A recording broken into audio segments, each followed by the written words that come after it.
1592년에 발발했던 임진왜란은 벌써 여러 해를 넘겨 1597년이 되어 있었습니다. 하지만 명나라와 일본 사이의 강화는 계속 진행 중이었고, 그러는 동안 일본군은 남해안 연안 곳곳에 외성을 쌓아 혹시라도 진군에 올지 모르는 조선 수군을 방어하기 위해 총력을 기울이고 있었습니다. 그래서 이순신은 지난 임진년 때처럼 여러 차례 일본군을 공격하러 나서기 어려웠고, 일본군 역시 조선 수군과 싸워서 이길 수 없다고 판단하여 조선 수군과 일본 수군은 서로 대치한 채 세월을 보내고 있었습니다. 그러던 중 명나라 경락 송창은 강화의 조건으로 크게 세 가지를 들었습니다. 첫 번째는 일본군이 조선에서 완전히 철수할 것. 두 번째는 국경인이 넘겨준 조선의 두 왕자를 송환할 것. 세 번째는 전쟁의 주범 도요토미 히데요시가 임진왜란을 일으킨 것을 사죄할 것. 이에 맞서 일본에서는 명나라 황녀를 일본 천황의 후궁으로 삼을 것. 조선 팔도중 사도를 일본에 할양할 것. 그리고 조선의 왕자와 신하를 볼모로 일본에 보낼 것 등을 주요 조건으로 내걸었습니다. 하지만 양측은 모두 서로의 조건을 들어줄 수 없었기 때문에 강화는 결렬되었고, 명나라의 강화 책임자였던 유격장군 심일경은 일본으로 망명하려 했으나 명나라 부총명관 양원에게 붙잡혀 황제와 조정을 기만한 죄로 차명에 처해졌습니다.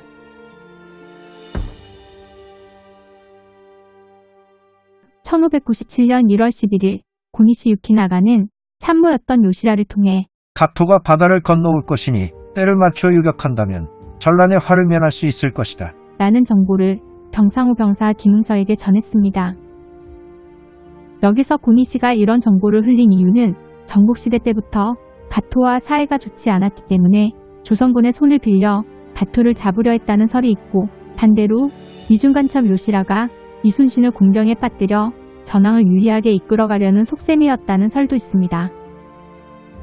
요시라의 말을 들은 김응서는 도원수 권율과 조정에 이 사실을 알렸고, 이순신에게는 1월 13일에 가토를 잡아야 한다고 전했습니다. 하지만 이순신은 1월 10일에 가토가 이미 부산에 상륙했음을 알고 있었고, 적의 말을 그대로 믿을 수 없다며 신중을 기했으나 상관이었던 도원수와 조정의 명을 따르지 않을 수 없었으니 위험한 걸 알면서도 부산포 공격을 위해 출정에 나섰습니다.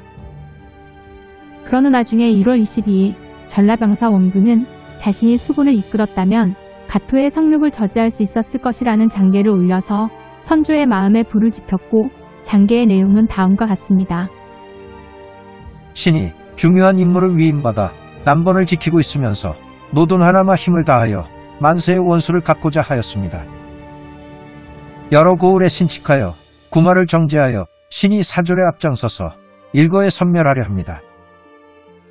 신의 어리석은 생각에는 수백 명의 수군으로 영등포 앞으로 나가 몰래 가덕도 뒤에 주둔하면서 경선을 가려 뽑아 335 짝을 지어 전령도 밖에서 무위를 떨치고 100여 명이나 200명씩 내에서 위세를 떨치면 청정은 평소 수련이 불리한 것에 겁을 먹고 있었으니 누사를 거두어 돌아갈 것으로 생각됩니다. 원하건대 조정에서 수군으로서 바다에서 적을 맞아 공격해 적으로 하여금 상륙하지 못하게 한다면 반드시 걱정이 없게 될 것입니다. 이는 신이 쉽게 말하는 것이 아니라 전에 바다를 지키고 있어서 이런 일을 잘 알기 때문에 이제 감히 잠자코 있을 수가 없어서 우러러하렵니다. 결국 선조는 거듭된 반란으로 의심병이 생겨 죄 없는 의병장 이상겸과 김덕령을 각각 차용했으며, 이순신에 대한 경계도 높아진 상황에서 이번 일로 이순신을 삼도수군 통제사 자리에서 쫓아내야겠다는 마음을 품게 되었습니다. 다음은 선조실록에 수록된 선조가 이순신을 처벌하려 하는 대목입니다. 이순신이 조정을 기만한 것은 임금을 무시한 죄이고, 적을 놓아주어 적을 치지 않은 것은 나라를 저버린 죄이며, 심지어 남의 공을 가로채 무함하기까지 하며 방자하지 않음이 없는 것은 기탄함이 없는 죄이다. 이렇게 허다한 죄상이 있고서는 법에 있어서 용서할 수 없는 것이니 유를 상고하여 죽여야 마땅하다. 신하로서 임금을 속인 자는 반드시 죽이고 용서하지 않는 것이므로 지금 형벌을 끝까지 시행하여 실정을 캐어내려 하는데 어떻게 처리할 것인지 대신들에게 하문하라. 2월 4일 사원부는 이순신에게 죄가 없다는 것을 알면서도 선조의 눈치를 보며 이순신을 탄핵했고 2월 6일 선조는 이순신을 삼도수군 통제사에서 파직시키고 도성으로 압송해오도록 명령하였습니다. 그리고는 다음과 같이 지시하는 치밀함까지 보였습니다. 이순신을 잡아올 때 선정관에게 표신과 밀보를 주어 잡아오도록 하고 원균과 교대한 뒤에 잡아올 것으로 전하라. 또 이순신이 만약 군사를 거느리고 적과 대치하여 있다면 잡아오기에 온당치 못할 것이니 전투가 끝난 틈을 타서 잡아올 것도 전하라.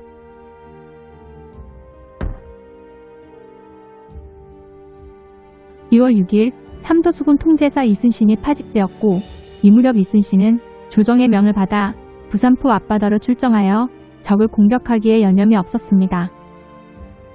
하지만 이순신이 외적을 토벌하고 통제영인 한산도로 돌아온 이후인 2월 26일 조정에서 보낸 바발이 한산도에 도착하여 이순신을 파직시키고 한양으로 압송해 갔으며 후임으로는 전라병사 원균이 임명되었습니다.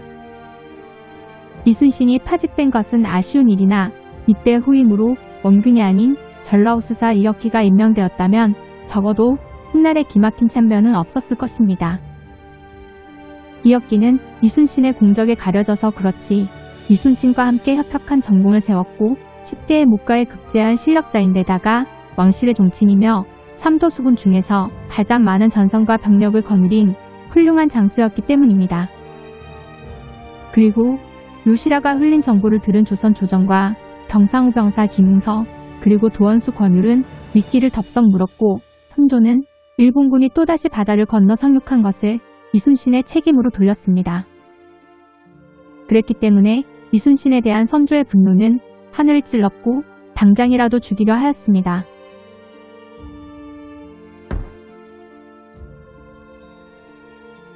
그러자 우의정 정탁이 앞장서서 이순신을 살릴 것을 적극 요청하며 상소문을 올렸습니다. 그 상소문의 이름은 신구차로 전해지며 다음 내용은 신구차의 일부입니다. 이모는 참으로 장수의 재질이 있으며 수륙전에도 못하는 일이 없으므로 이런 인물은 과연 쉽게 얻지 못할 뿐더러 이는 변방 백성들의 총망하는 바여 외적들이 무서워하고 있는데 죄명이 엄중하다는 이유로 조금도 용서해 줄 수가 없다 하고 공로와 죄를 비교볼 것도 묻지 않고 또 능력이 있고 없음도 생각지 않고 끝내 큰 벌을 내린다면 공이 있는 자도 스스로 더 내키지 않을 것이요 능력이 있는 자도 스스로 더 애쓰지 않을 것입니다. 그러므로 비록 저 감정을 품은 원균 같은 사람까지도 편안하지 못할 것이며 안팎의 인심이 이로 말미암아 해이해질까봐 그게 걱정스럽고 위태한 일이며 부질없이 적들만 다행스럽게 여기게 될 것입니다. 바라옵건대 은혜로운 화명으로서 그로 하여금 공로를 세워 스스로 보람있게 하시면 성상의 은혜를 천지부모와 같이 받들어 목숨을 걸고 갚으려는 마음이 반드시 저 명실 장군만 못지 않을 것입니다.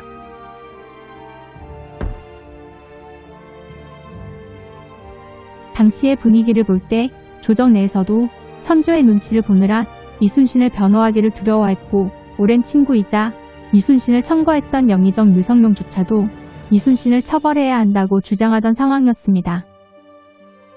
그럼에도 우의정 정탁을 비롯하여 이순신의 기질을 익히 알고 있던 도원수 권율과 전 도원수 김명원 그리고 연안성 전투에서 황해도를 지켜낸 이정함의 동생인 이조참판 이정현과 같은 인물들이 이순신을 변호하니 선조는 죽을 위기에 빠져있던 이순신에게 도원수 권율에 휘하해서 백의종군에 임할 것을 명하였습니다.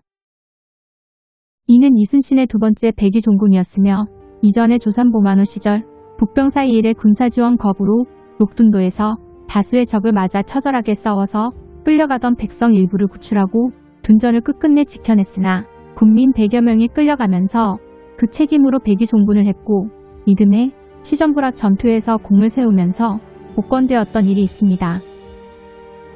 이후 이순신의 어머니는 이순신이 압송되었다는 소식을 들었고 아들을 만나기 위해 여수에서 아산까지 노구를 이끌고 머나먼 백기를 마다하지 않았습니다.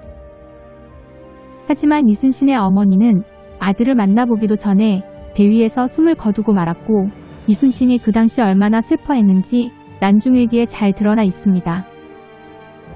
4월 13일 배에서 달려온 종 순화가 어머님이 돌아가셨다는 소식을 전했다. 방을 뛰쳐나가 슬퍼 뛰며 뒹굴었더니 하늘에 솟아있는 해조차 캄캄하였다. 4월 16일 배를 끌어 중방포 앞에 옮겨대어 영구를 상여에 올려 싣고 집으로 돌아왔다.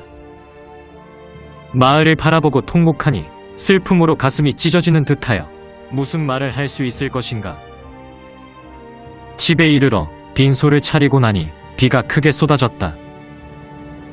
나는 기력이 다 빠진 데다가 남쪽으로 떠날 길이 또한 급해서 소리내어 울부짖었다. 빨리 죽기를 기다릴 따름이다.